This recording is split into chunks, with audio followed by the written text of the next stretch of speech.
familiarizados con esa infección, claro, algo que olvidé quizá decir ayer era que pues nosotros no tenemos la competencia pues para diagnosticar algunas enfermedades. Estamos conociendo las infecciones para tener una idea bastante clara, ¿verdad? Claro, en el momento que un niño se le presente este tipo de erupción maculopapular, lo ideal es que sea el médico, ¿verdad? El de la competencia para diagnosticarlo. En el EPS uno hace cosas que tal vez no las debería de hacer, pero pues sabemos que la característica esta del ojo de pollo pues nos puede ayudar mucho a distinguirlo de otras infecciones maculopapulares. Pero eso quería aclarar, que nosotros no estamos aquí. Y ustedes saben que cuando un paciente, nosotros como odontólogos, tenemos la sospecha de que padece cierta enfermedad, nuestra obligación es referirlo al médico, ¿verdad? Bueno, eso era algo que quería agregar. Entonces vamos a empezar hoy con la infección recurrente por el virus varicela zoster, que ya vimos ayer que básicamente, esta infección recurrente se da, como aquí dice, por una reactivación endógena del virus varicela zoster. Y es muy importante que, así como vimos ayer, que no todos los pacientes que tienen herpes simple presentan reactivación del herpes simple, también así, no todos los pacientes que presentan herpes zoster, porque ya tuvieron varicela, pues van a tener reactivación por el virus varicela zoster, ¿sí? Y es muy importante que recordemos que a diferencia del herpes simple, que se, por así decirlo, se aloja en forma latente, generalmente en el ganglio de Gasser, estos virus o este tipo de virus herpes zoster tiene la capacidad de alojarse en ganglios más grandes, ¿sí? Son ganglios generalmente paravertebrales que están al nomás salir de la zona de la médula y son ganglios donde el reservorio es mucho mayor. Ahora, muy importante, no todos los pacientes tienen propensión a reactivar el virus varicela zoster. ¿Quiénes tienen la probabilidad más alta? Fíjense que bueno, aquí no está necesariamente en orden de importancia, simplemente mencionamos quiénes. Y aquí falta una de las cosas más importantes, la edad. Mientras mayor sea el paciente, más probabilidad tiene de tener recurrencias. Entonces, en los ancianos es muy común. Luego, cualquiera, ya sea una enfermedad, como por ejemplo un tipo de cáncer de tipo hematopoyético como las leucemias o los linfomas, o medicación que les crea inmunosupresión, como por ejemplo esteroides, ¿verdad? Cualquier sustancia inmunosupresora, quimioterapia, radioterapia, etcétera, diabetes, traumatismos graves en la zona. ¿Por qué no decirlo? El estrés. Ayer les conté del papá de mi amigo, ¿verdad? Que yo nunca olvido eso. Estrés, alcoholismo. El alcoholismo en gran parte porque les causa inmunosupresión asociada a desnutrición, ¿verdad? VIH, SIDA, entre otros. Entonces, estos son de los principales factores predisponentes. Ahora, súper importante, el hecho, ¿sí?, que sea más frecuente en adultos y ancianos no significa que los niños no estén excluidos. Y bueno, sí, es raro en la población, tanto infantil como adolescente y adultos jóvenes, es sumamente raro. Pero, por ejemplo, niños que están con algún tipo de cáncer hematopoyético o adolescentes con algún tipo de inmunosupresión por quimioterapia o este tipo de enfermedades o trasplantes, ellos son población en riesgo, que si bien es cierto, no es común a esa edad, no estoy diciendo que sea exclusivo de los ancianos, ¿verdad? Eso es algo que hay que aclarar. Y pues se considera que entre el 10 y el 20% de la población, ¿sí?, que ya está contagiada con este virus puede tener la reactivación por herpes zóster. Ahora, esta infección tiene varios estadios, ¿sí? En el estadio de prodromo, que es toda todas estas infecciones herpéticas, todas tienen prodromo, ¿verdad? El prodromo, pues obviamente sabemos ya que es esa fase en la cual hay algún síntoma asociado previo a que se desarrolle el desarrollo en sí de las lesiones, ¿sí? Y fíjense, cuando el virus latente en los ganglios paravertebrales, ¿sí?, inicia la reactivación, la inflamación ganglionar puede llegar a ser tan severa que haya necrosis de las células neurales. Y como hay necrosis de esas células, va a haber un dolor intenso y terrible, ¿sí? Y ese es un dato muy importante. Bueno, yo en mi carrera de patóloga hasta el momento solo he tenido 3 pacientes con herpes zóster. Y 2 de ellos, el dolor fue terrible en la cara, ¿sí?, a tal grado que ellos dicen que la primera vez que sintieron el dolor fueron con un dentista y el dentista pensó que tal vez algunos dientes de la zona tenían pulpitis, pero radiográficamente no había nada, pero el dolor era tan fuerte como el dolor de dientes en toda el área, ¿verdad? Días después aparecieron las lesiones y por eso se pudo hacer el diagnóstico. Pero el dolor puede ser tan fuerte que alguien lo pueda confundir con una neuralgia, ¿sí? Entonces, a diferencia del prodromo del herpes simple, que es un dolorcito leve, es un picazón, ardor, el prodromo del herpes zóster puede ser un dolor que sí, puede ser relativamente leve, pero para otros sumamente fuerte, dependiendo del grado de inflamación ganglionar. Puede haber pirosis, sensación de pinchazos, puede haber parestesia completa. ¿Sí? ¿Me hablaste? No.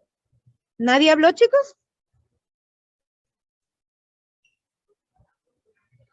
Bueno, entonces el dolor puede ser fuerte, puede haber pirosis, sensación de pinchazos o parestesia en todo el recorrido del nervio por donde va a aparecer la lesión.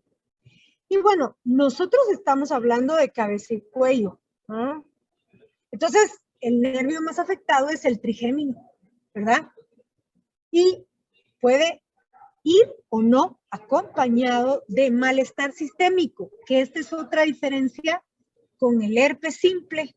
Aquí puede haber fiebre, malestar, cefalea, y el dolor puede ser tan fuerte que se puede confundir con un dolor dentario, por eso les digo cuando es en cabeza y cuello, pero miren, cuando aparece en otras áreas, por ejemplo en el pecho, si por ejemplo fuera del lado izquierdo, se puede confundir con un infarto.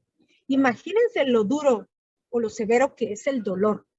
O cuando está en la parte más baja, en el vientre, se puede confundir con una apendicitis.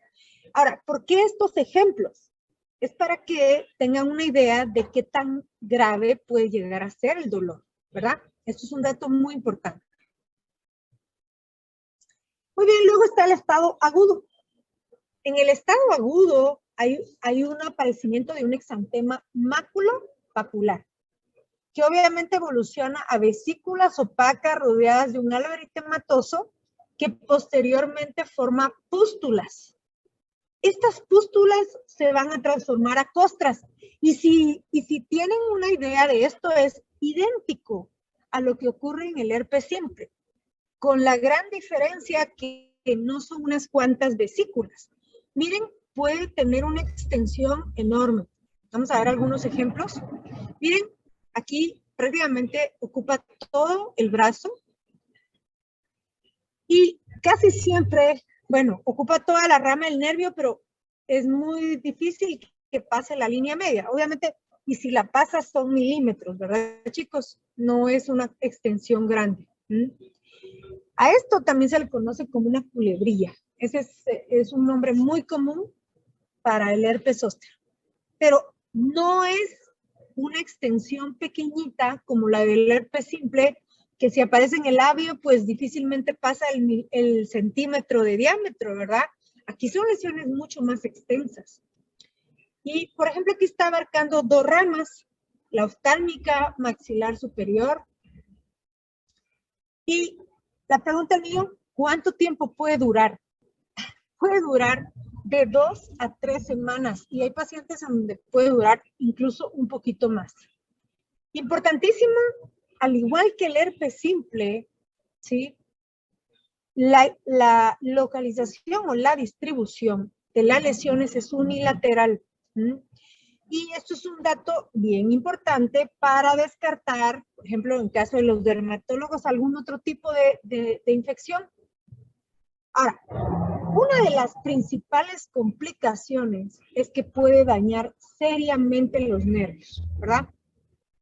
Y eso se va sabiendo más o menos desde el estado prodrómico. Dependiendo qué tan severo fue el prodromo, podemos ir sabiendo qué tanto daño le puede haber causado al nervio. Y vamos a ver aquí unas fotos de algunos pacientes que presentan herpes zóster. Entonces se dan cuenta cómo la distribución es muy simétrica a nivel de unilateralidad. Y el tercer estadio, bueno, el primer estadio es el prodrómico, luego el estado agudo y el estado crónico.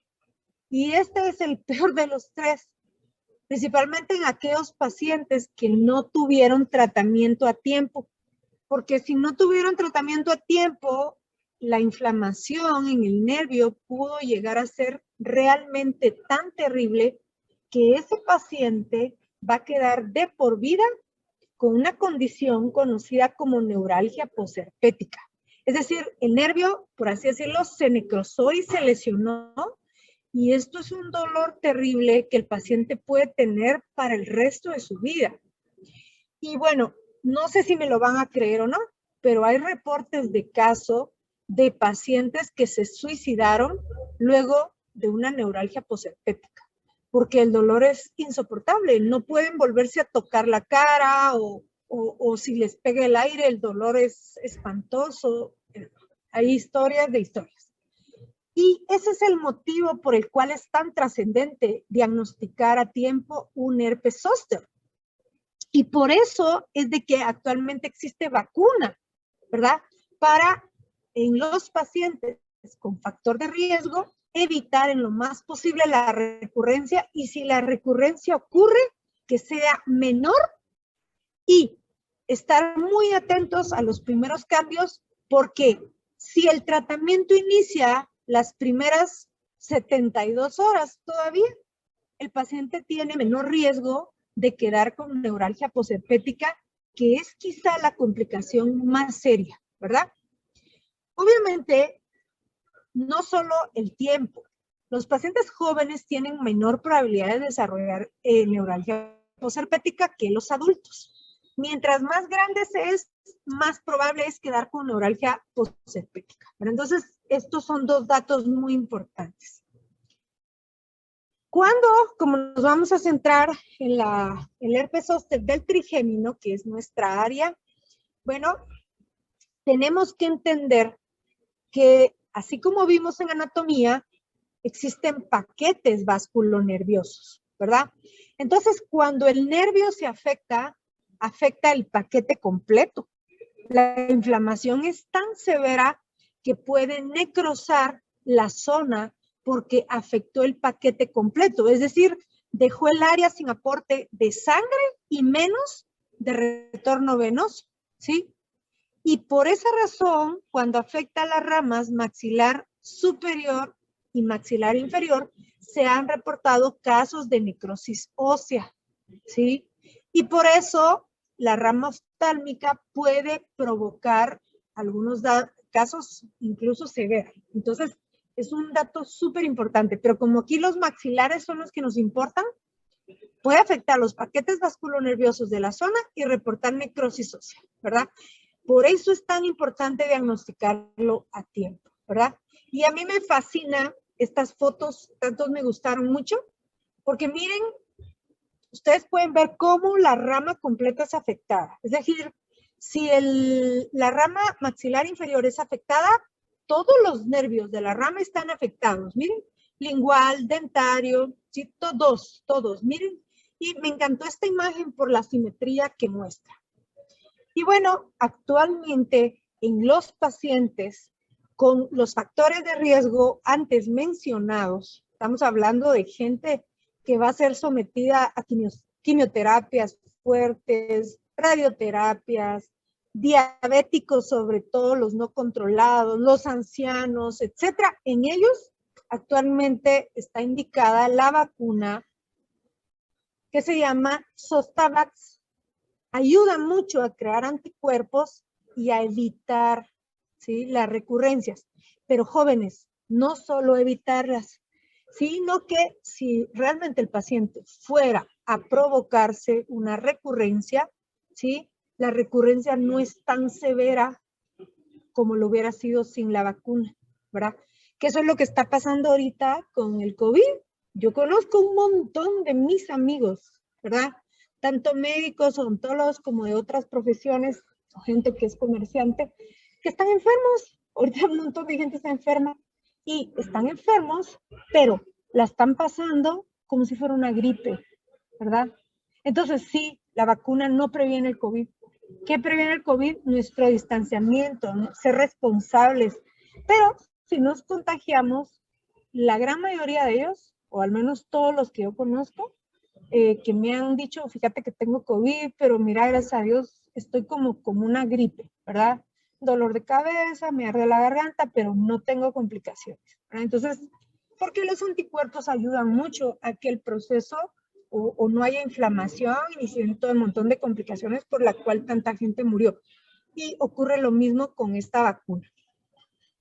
Y bueno, estos pacientes tienen problemas realmente serios, sobre todo luego del proceso de la cicatrización, porque pueden quedar áreas sumamente lesionadas, en donde no solo hayan áreas de hipo, ¿sí?, de hipopigmentación, se le llama esto cuando nos quedan zonas blancas o rosadas en donde hubo un proceso inflamatorio, pero también quedan zonas de hiperpigmentación.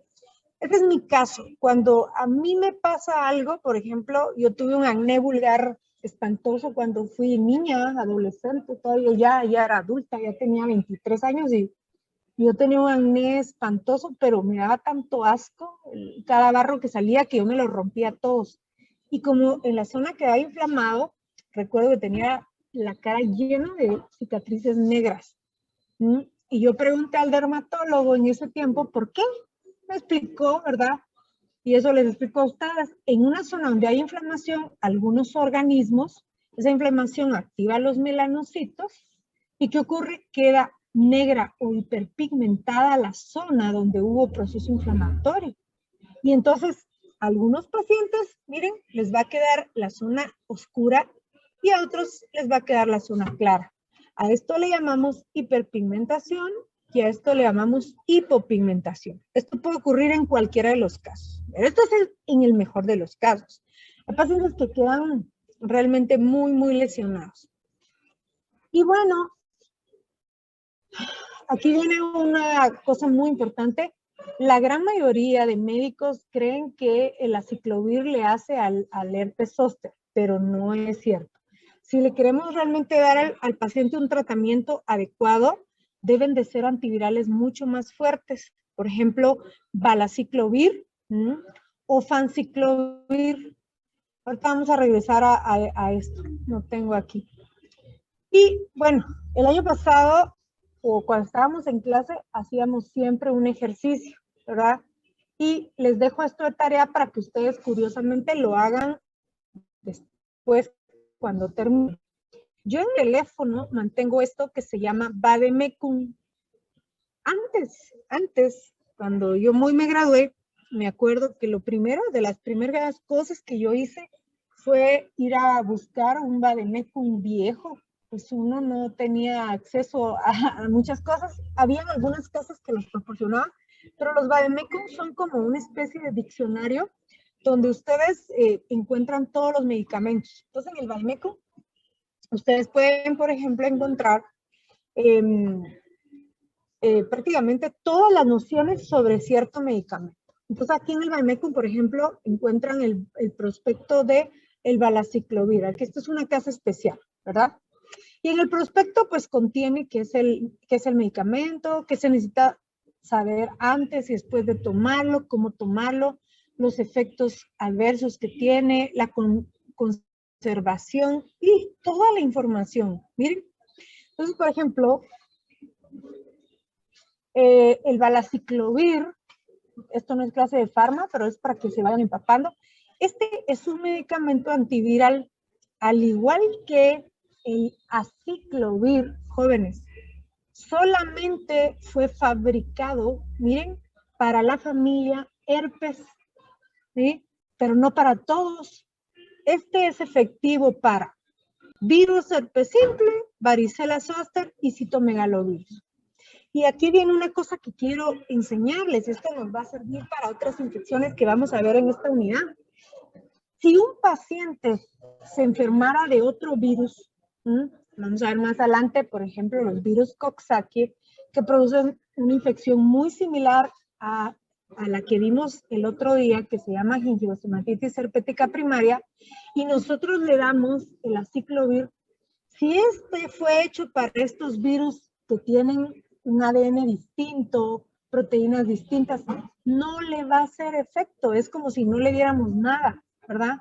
Entonces, existen muchas infecciones virales que el médico erróneamente deja el medicamento, pero el medicamento fue hecho para el virus de la familia herpes zoster. Ni siquiera todos, solo el 1, el 2, el 3 y el 5, ni siquiera Epstein-Barr. Entonces, súper importante que este tipo de cosas las sepamos, ¿verdad? Y aquí ustedes encuentran en el vademecum si hay una interacción medicamentosa, qué pasa con las embarazadas. Y muy importante, si uno no recuerda la dosis, aquí lo encuentra. Estos son antivirales que se pueden dejar hasta cada 8 horas, a diferencia de la aciclovir que tiene un ciclo mucho más corto, ¿verdad? Y entonces, muy importante, más adelante, cuando hagamos ejercicios y ya tengan su recetario, primero vamos a ver toda la teoría, vamos a ir viendo qué medicamentos se le puede dar a este paciente. Pero obviamente, solo tenemos 3 opciones. Aciclovir en dosis elevadísimas, este otro que se llama valaciclovir, y uno que es carísimo, pero que es buenísimo, que se llama famciclovir, ¿verdad? Los 3 son antivirales hechos para la familia herpes, exclusivamente, no sirven para otro virus, ¿verdad? Entonces, ese es un dato muy importante. Muy bien, ¿vamos bien hasta aquí?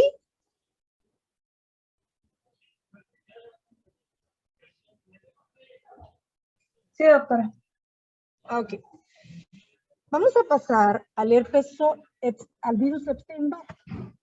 Entonces, hasta aquí vimos herpes, ¿verdad? Yo esperaría que ustedes no etiqueten al herpes como una infección sexual, ¿verdad? Porque ya aprendimos que puede ser de tipo sexual y no sexual. Alguno que otro paciente, desgraciadamente, porque eso es una desgracia, ¿verdad? Se pudo autoinocular sus partes genitales por tocar después de boca sus genitales. Eso es probable. Y entonces, por eso es que ahora sabemos que tanto la infección tipo 1 como la 2 puede dar tanto arriba como debajo de la cintura. Claro, sigue siendo una premisa eso de que de la cintura para arriba tipo 1 y de la cintura para abajo tipo 2, pero nosotros como buenos entendedores tenemos que entender que ambas infecciones se pueden dar tanto de la cintura para arriba como de la cintura para abajo. Y bueno, ¿qué será interesante hablar de virus Epstein-Barr? Lo primero que quiero que sepan es que siempre que lo escriban o lo tengan que escribir, el Epstein y Barr van con mayúscula porque es el apellido de los médicos que lo describieron, ¿verdad? Entonces, este es el tipo 4 de esta familia. Este ya no es neurotrópico, estos son virus linfotrópicos, ¿verdad? ¿Y qué significa el linfotrópico? Pues que tiene tropismo o afinidad por el tejido linfoide.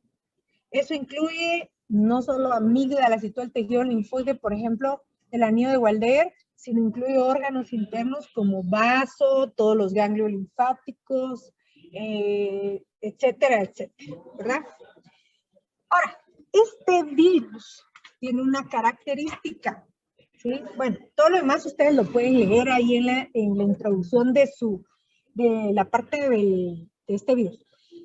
Este virus tiene una característica, es de los más diseminados en la población mundial, ¿sí? obviamente produce una infección primaria siempre. Y al igual que el virus herpes simple, la infección primaria puede ser asintomática o ser sintomática. Y un dato muy importante, me hacen favor, le ponen mucha atención a todas las enfermedades que pueden producir este virus, porque un buen porcentaje de ellas son lesiones malignas. Por ejemplo, los linfomas, que ya vimos en clase de nomenclatura, que el linfoma pues es uno de los pocos términos que no sigue las reglas de la nomenclatura con aquello del OMAS, ¿verdad? Y linfoma significa neoplasia maligna de tejido linfóide, ¿verdad? Es decir, es un tipo de cáncer de sangre. Eso es un dato muy importante. También puede estar asociado a algunos tipos de neoplasia maligna del sistema gástrico, porque ahí hay mucho tejido linfoide. Neoplasias malignas de mama, glándulas salivales, incluso músculo. Y yo creo que ayer les conté en clase que hay una investigación en curso que empieza a asociar virus Epstein-Barr con el desarrollo de la esclerosis múltiple. Imagínense, o sea, encontrar esa asociación sería evitar una pandemia terrible. Mucha gente muere de esclerosis múltiple cada año. Y el hecho de encontrar la asociación del virus Epstein-Barr con esta condición podría evitar unas desgracias terribles. Y entonces significa que a futuro tendríamos que recibir nuestra vacuna de Epstein-Barr, pues muy similar en las primeras épocas de nuestra vida, ¿verdad? Como la vacuna del sarampión, la rubiola, etcétera, ¿verdad? La parotiditis. Entonces, ese es un dato muy importante. Bueno, entonces, habiendo dicho eso, vamos a empezar con la infección primaria del virus herpes Epstein-Barr. La gran mayoría de los pacientes, cuando adquieren la infección primaria del Epstein-Barr, es en la niñez. ¿Sí? Y yo no sé si se acuerdan, ayer platicamos que cuando fuimos niños muchas veces nos quedamos en cama con una gripecita. Muchas de nuestras mamás probablemente no nos mandaron al colegio porque ese día amanecimos con gripe. Pues déjenme contarles que un buen porcentaje de esas gripes no fueron gripes, fueron infecciones primarias asintomáticas por algún otro tipo de virus.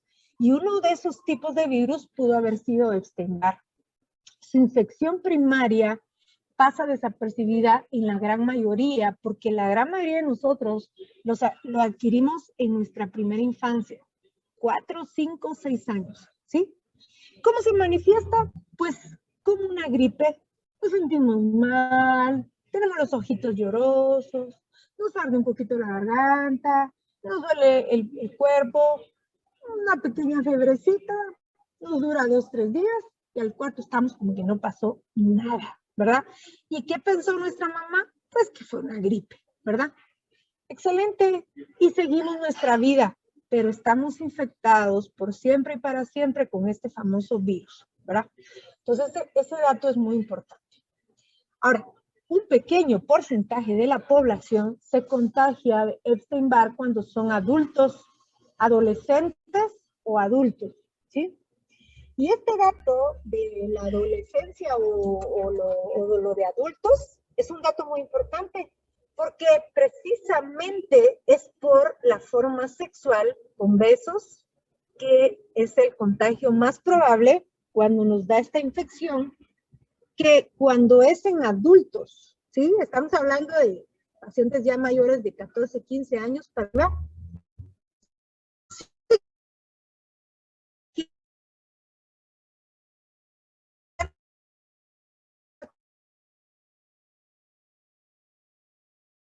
Por esto, a algunos